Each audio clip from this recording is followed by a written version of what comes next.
લક્ષ્ય ન્યૂઝ, એક નજર, એક લક્ષ્ય.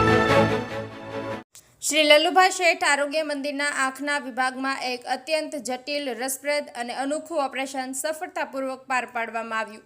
શ્રી વિદ્યાગુરુ ફાઉન્ડેશન સંચાલિત શ્રી લલ્લુભાઈ શેઠ આરોગ્ય મંદિર સાવરકુંડલા 100% નિઃશુલ્ક મલ્ટી સ્પેશિયાલિટી હોસ્પિટલ ખાતે છેલ્લા 3.5 વર્ષથી આંખોનો વિભાગ સફળતાપૂર્વક કાર્યરત છે.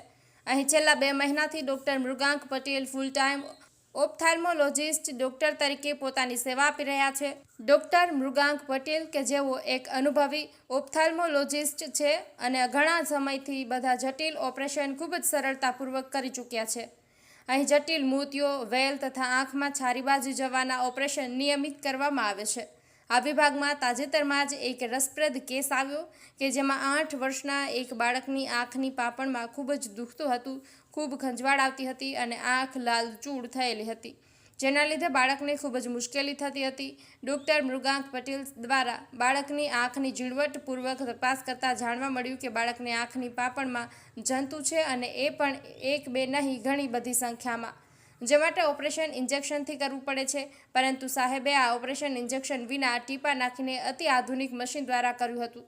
આ ઓપરેશનમાં ડૉક્ટર મૃગાંક પટેલ અને એમની ટીમની મહેનતથી બાળકની આંખની પાપણમાંથી 28 થી 30 જેટલા જીવત જંતુ માથાની જૂ જેવા કાઢવામાં આવ્યા હતા, જે ફોટામાં એક સફેદ કાગળમાં દેખાઈ રહ્યા છે. આ જટિલ ઓપરેશન બાદ તુરંત જ બાળકને ખૂબ રાહતનો અનુભવ થયો અને બાળકને તરત જ રજા આપી દેવામાં આવી હતી. અતિ જટિલ, સરળ અને સફળ ઓપરેશનના બીજા જ દિવસે બાળકને ફરી જોવા માટે આંખની ઓપીડીમાં બતાવ્યું ત્યારે આંખ એકદમ તંદુરસ્ત હતી. આ સફળ ઓપરેશન બાદ બાળક તથા તેમના માતા પિતા અતિ મુશ્કેલી પરિસ્થિતિમાંથી રાહત મેળવી છે અને ખૂબ આનંદિત થયા છે, તેવું આરોગ્ય મંદિરના સતત કાર્યશીલ મેડિકલ સુપ્રિન્ટેન્ડન્ટ ડૉક્ટર પ્રકાશ કટારિયા સાહેબની યાદીમાં જણાવવામાં આવ્યું છે. યોગેશ ઉનડકટ, સાવરકુંડલા, અમરેલી.